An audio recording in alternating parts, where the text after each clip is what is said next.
So this is a continuation of section 5.4. We already covered multinomial, and now we're going to move on and do the Poisson distribution. The Poisson distribution is a distribution that's useful when n is large and p is small, and when the independent variables occur over a period of time. Okay, so that's kind of a little bit different. Is sometimes you'll see that things are happening kind of over some time. The Poisson distribution can also be used when the density of items is distributed over a given area or volume. So sometimes you'll see an area or a volume type thing in it. Then it needs to be a Poisson. Such as the number of plants growing per acre or the number of defects in a given length of video type. And these things, n is going to be very large. Okay, so these are some different things that Poisson is sometimes used for. Okay. The Poisson distribution, the probability of x occurrences in an interval of time, volume, area, etc. for a variable where lambda, this is the Greek letter lambda. It looks like someone really messed up and did a lowercase y kind of upside down and backwards. That's to me what it looks like. It looks like a y, but it got flipped around. But it's actually the Greek letter, and it's called lambda, like lamb and then duh. And this is the mean number of occurrences per unit of time, volume, area, etc. Now, this got all kind of smushed together in my PowerPoint, but this is the longhand formula, okay, to do it out. We're going to use Poisson PDF. And here's the thing. When you use Poisson PDF, unlike binomial where you had to type in n, then p, then x, right? Lambda goes right here. Now, lambda is the mean number of occurrences. So how do you think lambda can be calculated? The average number of occurrences. So for Poisson, we had to type in n comma p comma x. Lambda is the average number of occurrences. What did we learn about how do you find the average? N times p. So guess how you find lambda? N times p. So you just do that ahead of time. So you're going to type in n times p, or just actually calculate out what n times p is if they give you a probability. And that's your average number of occurrences, and then comma x. And sometimes in the problem, they'll just tell you what lambda is. They'll tell you what the average number of occurrences is. So just a little side note, lambda is actually just really your mean. That's the same as mu, which is the same as n times p. Okay, number of occurrences times the probability. That gives you on average what you would expect to happen, right? So if you did it 10 times and the probability was 20%, you take 10 times 20% and you get 2. That's your lambda, okay? So rather than typing in n and p, you just type in lambda and then x. Now I know someone's gonna say, did you mess that up because up here it says x then lambda? This is the notation our book uses, okay, for this formula. They say it's the probability of x given lambda. That's kind of like how they write it. So the probability that x is going to happen given lambda, and then they write this formula out. You have to do e to the negative lambda times lambda to the x divided by x factorial. That's just for one value. Then if you want a cumulative, you have to do it a bunch of times and add them all up. So like I said, I don't use this formula at all, and in fact, don't get messed up that says x lambda. That's not the order in what you type it in your calculator. In your calculator, it always has to be lambda, then x. So that's one concern I have is when we're using the formula sheet is going to say x lambda on it, okay? But when you're doing Poisson, you have to do lambda, then x. And here's how you can remember. It's always alphabetical order, right? So for binomial, remember for binomial, it was npx, right, with commas. For Poisson, it's the same thing, but you got to times the n and the p, and then comma x. That will kind of help you, okay? So it's basically the exact same order. That npx, it's still npx, but it's n times p, comma x for your Poisson. Okay.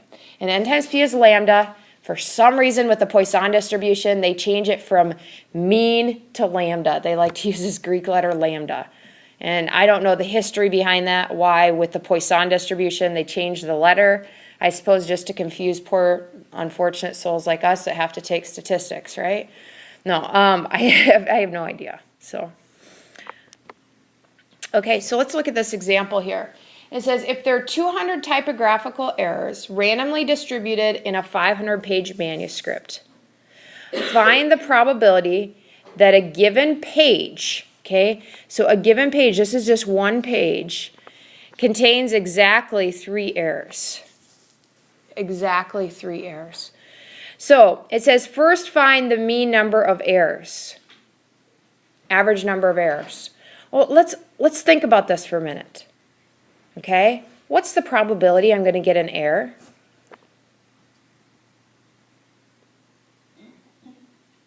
$200 out of.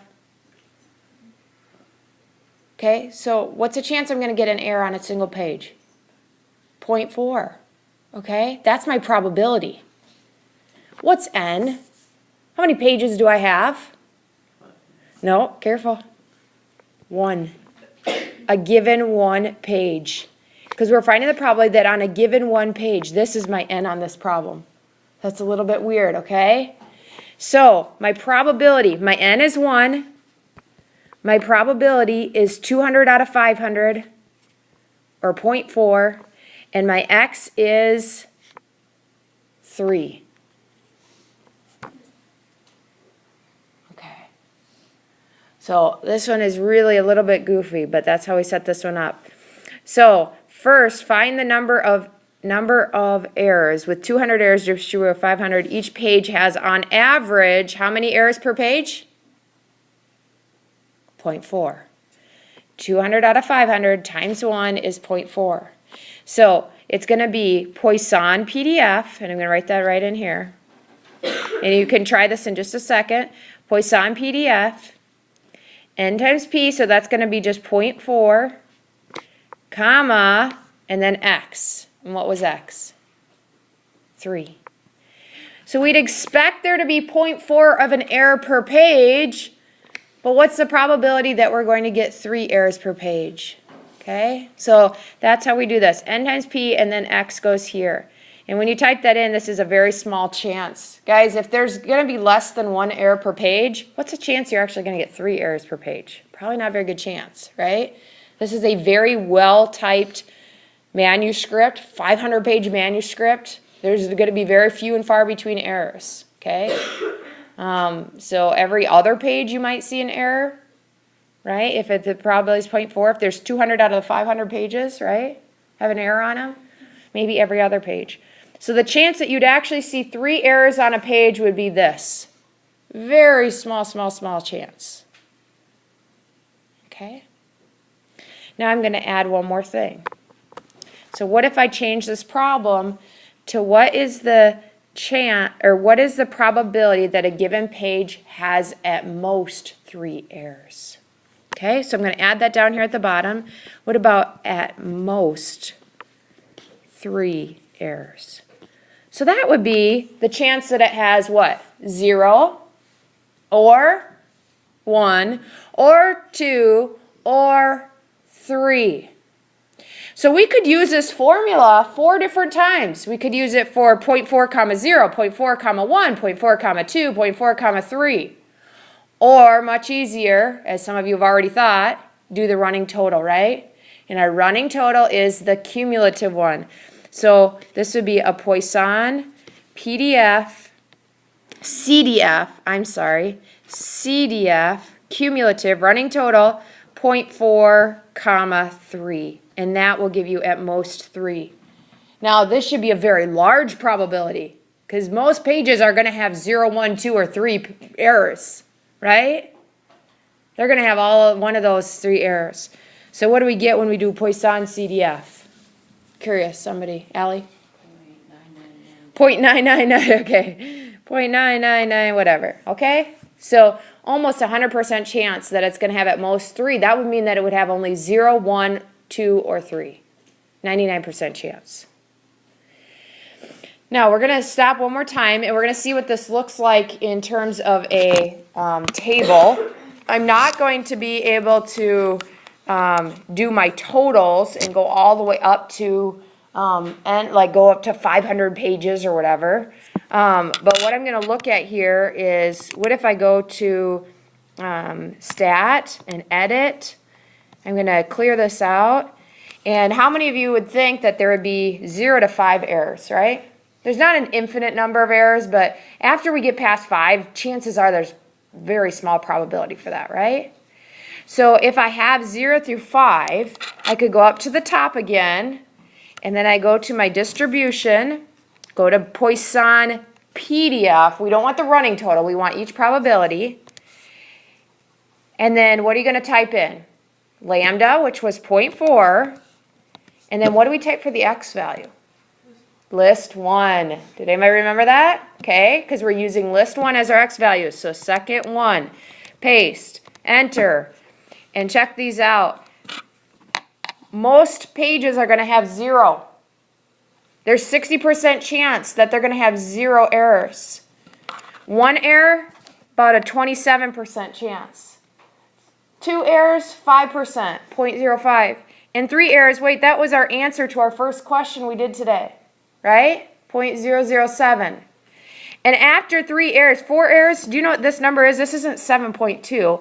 This is 7.2 e negative 4. That means I have to move this decimal spot point 4 places to the left. So it's 0.00072. And this one would be 0.000057. So there's very small chance to basically none that this is going to happen. Now we can keep going up larger and larger and go on and on and on. And once we get up to about 10 and then we add up all these probabilities, it's pretty much going to add up to 1. Right now, when we added up the first 3, what did that add up to? Almost to 1, almost to 100%, 0.999. But there's a few more probabilities in there, obviously. We can make this table go up quite a ways. And eventually, guys, it's basically going to say 0. I mean, so many zeros that it's insignificant, okay? So that's kind of the way a Poisson looks, okay, with these probabilities. But you can still do a probability distribution this way if you want in the lists, okay? All right, let's move on to the next question. Oh, thought there was one more Poisson. Okay, when we review today, once we get through these notes, the last 2, we will go back and do one more Poisson, okay? Because I don't like that it just had 1, because some of the Poissons, they actually give you the probability, or they give you whatever. So we'll do at least one more Poisson, okay?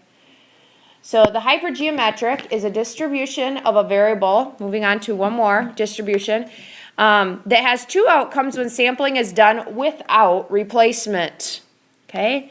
So you're going to see that you have 2 outcomes, but there's no replacement, which means that the trials are no longer independent, they are dependent on each other. If you don't put that card back in the deck, right, or you don't put that coin back in or whatever, there's no replacement. These are called dependent probabilities. So this means that the probabilities are dependent on each other. And since they are dependent, we cannot use binomial. These are going to sound like binomial problems, but we can't use binomial distribution. We have to use hypergeometric, because if you remember back to one of the properties of binomial had 2 outcomes, right? And they had to be independent of each other. Like having a boy and having a girl. Those are totally independent of each other. Or flipping a coin and then flipping another coin. They're not talking to each other, right? So this is going to be a different type of problem where you're going to see that we're going to be taking samples and things are not going to be replaced. So every probability is dependent on each other. What this looks like, it says, given a population with only 2 types of objects, males and females, defective, non-defective, successes and failures. So again, it looks like a binomial, such that they're A of one kind and B of another kind, and A plus B equals the total population. The probability of selecting without replacement, that's the huge thing here, guys, hypergeometric, no replacement, of a sample size n is done this way, okay? And this is a formula we're going to use. We're going to do ACX, BCN minus X, and then A plus BCN. Now this will be on your formula sheet, but let me help you out here, because this is, remember I touched on this one, and then I said, oh, we're going to do it later, so let's not worry about it, it won't be on your test. Now we're going to do it, okay? So this is the ones, these are the probabilities that look like basically like this. We have something, C something, we have something like that, times another thing, C something, and then all over something, C something. Now, what I wanted you to see here is I'm going to color this in. This one and this one together add up to this one. Okay? So as I'm using colors there, if you can see the red, it says A and B here, and this is A plus B. Together, those have to total this. Now, this is a little bit confusing because this says X and N minus X and N, but it's the same thing on the other side. So this one here, this dot, this second thing, plus this one has to add up to this one. Okay? So the second parts add up to the second part, and the first parts add up to the first part.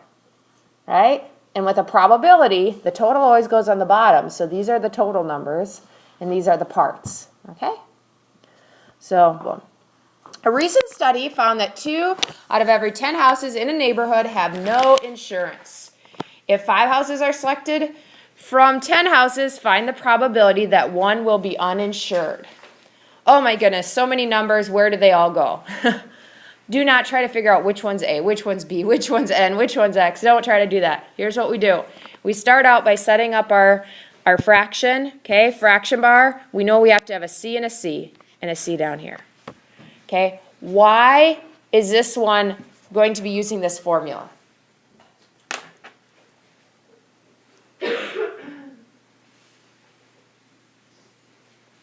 Are they dependent probabilities? No replacement, right? You got houses, you have more houses, no insurance, okay? 2 out of every 10 houses, you're selecting 5, find the probability exactly 1. You're not putting houses back, okay? So there's no replacement here. You can't do that. They're not totally separate, okay? They do depend on each other. So we're going to have this type of setup. Now, here's where I always start, okay? I need a big times in the middle. I always start down here, okay? And I always start by doing this. Let's label these 2 things. So what are our 2 outcomes that we could have? What are the 2 things that we have going on here? Insured or uninsured, right. Okay, so let's write above these. Let's make this one be the insured one. I don't care which one you do first, but I'm going to do this one be insured, and this one is uninsured. Okay, we always start on the bottom. So how many total things do we have? What's our biggest number? That's kind of the big hint. 10 items. Okay, so 10 houses. So we're going to do 10. And how many of those are we actually choosing, picking? 5. Okay, so we're going to do 10C5 on the bottom. We always set up that part first. And that's the easiest. As you kind of read, you'll kind of see those numbers pop out, but that kind of goes first. Now, how many are insured of those 10? 2 out of 10 had no insurance, so 2 are uninsured, and 8 are insured. 8 and 2 add up to 10. It said 2 were uninsured, right? So that's how many were uninsured. This is how many are insured. Now, how many of those are we choosing? Okay, so it says right here, find the probability exactly 1 is uninsured.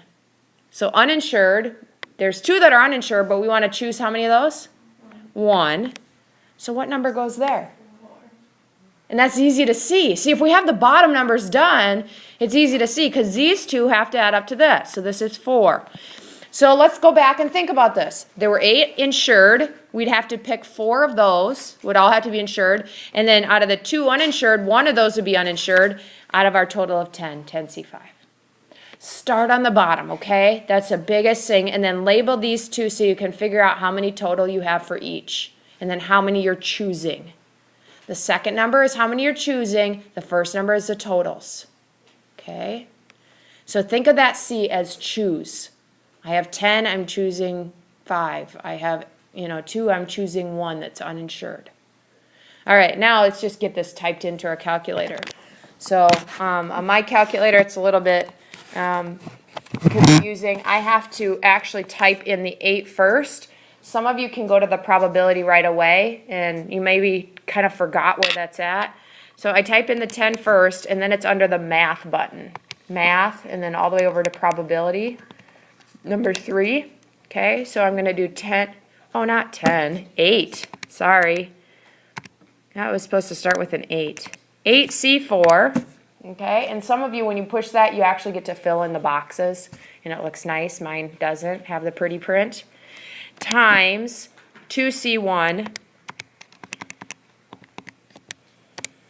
And then I'm kind of funny, I always just hit enter. And then I divide that, so then I hit divided by. And then I'm kind of goofy about this too. I don't think it matters. You can just do 10C5, but I always put a parenthesis around it. I don't know why, because it freaks me out. 10 math PRB C5. Okay, so 140 divided by that number, and there's my probability. 0.5555555. Or if I do math, enter, enter, you'll see the number that they got, 5 points, okay, was the actual answer. Or 0.5 repeating. Or if I change that to a percent, that would be 55.555, so that would round it to 55.6, right? 55.6%. So, I mean, any way you want to write it is fine. You got to obviously look at the problem and see what it's asking or what it wants. It just says find the probability, so any of those would work. If they said round to the 3 decimal places, then 0.556 would work, right? Yes? Okay. So this is how the hypergeometric ones work. I think these are the most confusing to get set up when you try them on your own. But like I said, label what you want. Like if let's say it's men and women, put men here, women here. Or if it's choosing whatever your 2 outcomes are, label them, and then also start on the bottom. Figure out what your total number of everything is and how many of those total you're choosing. Okay, and then that will help you. Okay, the very last one is the geometric distribution. And this distribution can be used when we have an experiment that has 2 outcomes and is repeated until you get a successful one. So this is kind of a different one. It'll actually say, we're going to do this until this many times until we get a successful one or whatever. So you'll see the wording on it, but this is what we would use if we're repeating something until a successful outcome is obtained. Okay, if P is the probability of a success on each trial of a binomial experiment and N is the number of trials at which the first success occurs, then the probability of getting the first success on the nth trial is, and this is kind of a picture thing, and I'm not sure why that extra line showed up here, but it's the probability times 1 minus the probability, what did we have a letter for that, didn't we? P times 1 minus the probability? Q. That's just your Q, okay? So probability of success and then probability of a failure to the N minus 1. Okay, so number of trials minus 1 less than that. Okay. All right, so let's look at this example. And then like I said, when we get done with this PowerPoint, we'll do a couple more examples. And you guys can work on your assignment. In the U.S., approximately 42% of people have type A blood. If 4 people are selected at random, find the probability that the 4th person is the one selected with type A blood. Do you see how it kind of, it leads you up and it tells you that 4th person is like, we're going to keep trying until we get someone. And they want to know what's the chance that it's going to happen on the 4th person. So N is 4. My probability of a success is 0.42, and this is probably the easiest formula to use. So it's going to be 0.42 times Q. What do you think Q is? 0.58. And then raised to the N minus 1. Since it said it's on the 4th person, 4 minus 1 would be 3. So it's 0.42 times 0.58 to the 3rd. And only 0.58 is being raised to the 3rd. That's why they put these parentheses here. Really, on your calculator, if you just type in 0.42 and then do a times and then 0.58 to the 3rd, you'll be fine. You don't need those extra parentheses. But what they're saying is don't times these first and hit enter and then raise it to the 3rd. Okay? Only the 0.58, only the Q part is being raised to the 3rd. So you can type it in like this on your calculator. Your calculator knows the order of operations, so it'll cube this first and then times it by 0.42. You'll be just fine. So you can go ahead and try that. You should get either one of those values. We're going to do a little bit more practice with this, like I said, in just a minute. And what I want to tell you right now that's very important is your test is written in the same order. I do not jumble it up, okay? I do not randomize the order in which these come. I will not, okay? So your test for this chapter will be written in this order.